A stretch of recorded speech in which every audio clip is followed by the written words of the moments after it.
Hi everyone. A lot of people know me already. My name is Del Riley, and I've been in politics a lot of years, but perhaps I've held a position like Indian Act Chief. I've held a position of national leader, provincial leader, and probably the best part of all of that background is that I was a research director, and I worked on probably hundreds of different kinds of land claims, which gave me the background in Aboriginal and treaty rights, which I was able later to apply when the constitutional discussions came about. And we were able to get in Section 35 and 25 in the Constitution. Well, plus two other sections were just finance sections, though. But the important thing at that time was that they agreed to Section 25 and 35 and the interpretation we had at that time.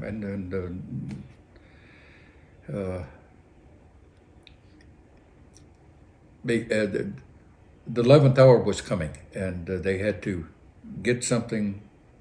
They had to get England to give up its role in the B&A Act and get it done here. But they needed us because the treaties were there, and this is the only way that Canada could exist is because of the treaties. So they did agree, and of course, me being the one that said, okay, I had to give the final word that I would go ahead with it, but it was on the basis that, yes, this is it's based on our interpretation, because we are the only ones that can interpretation what our Aboriginal treaty rights to use the words at the time, because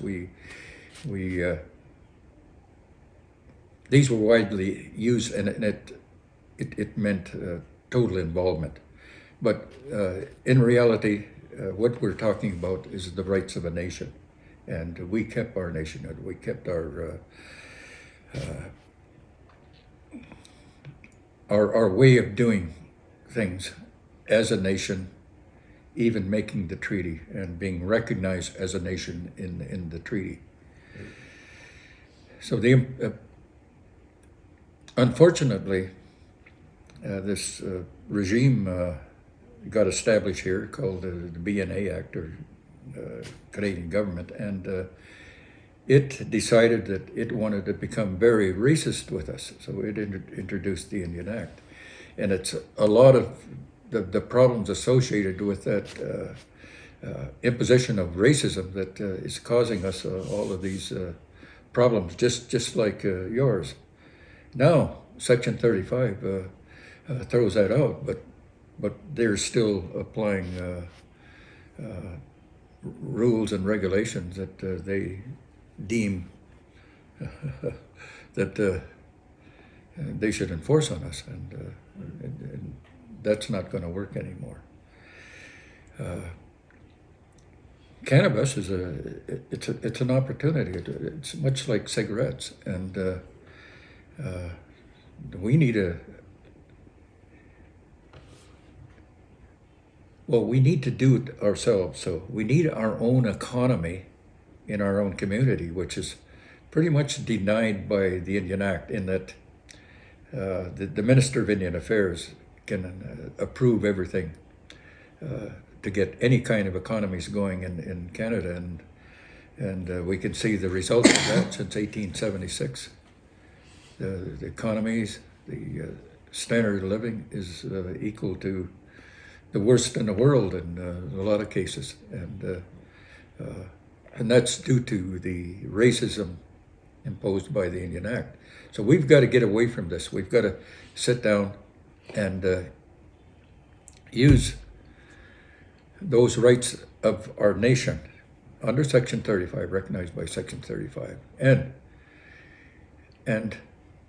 begin to develop our local economy ourselves, which is exactly what you're doing. Now, the unfortunate thing is, looks like we've got a fight ahead of us, but then we've all decided that, well, hey, we're going to fight. But in this situation, they've done a lot of harm to you, and I believe you have every right to seek redress for that, and I most certainly believe that because of what they've done, this is actionable from your part. We've always had that. I mean, your whole fur industry was based on trade, and the people had to eat, so we provided them with food, provided them with wood, with logs, with all of the surface resources at the time, because we hadn't got to the underground resources yet, even though it was recognized in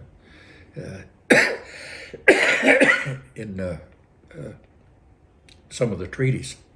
And so there's a lot of issues yet with rights that have to be brought out and understood and corrected. And in a lot of cases, those First Nations should be compensated for those resources that have been taken and have disappeared now. I'm not surprised because a lot of your Indian Act chiefs and councils, and these are John A. Macdonald appointments, they never had a clue of what authorities they had. They knew they had some in the Indian Act, but mistakenly they thought they had Aboriginal treaty rights authority as well. And they can't, because they are servants of the Minister of Indian Affairs, and that's a huge conflict of interest. The real authority comes from the Constitution, or recognition in the Constitution.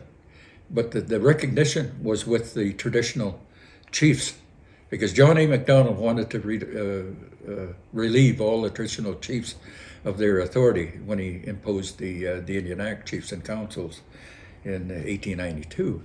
So and some of the things that are being proposed today are John A. Macdonald proposals, like we want you all to pay taxes, and even though you don't have an economy. So, it's crazy.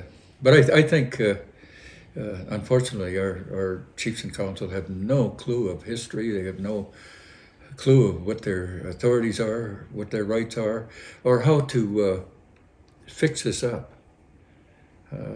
Someday I'll show them. There's some models out there that they can follow in the interim. And just to say that, yeah, we want to develop an economy, and we need our people to do that. Chief and council can't do it, and hell, they can't even run programs properly, and they, of course, have no clue of what kinds of authorities they have. So there's a blind leading the blind right now. A lot of this stuff has got to be fixed up. It's got to. I don't know where it's going to go in the future, but certainly we can't continue on with the racism.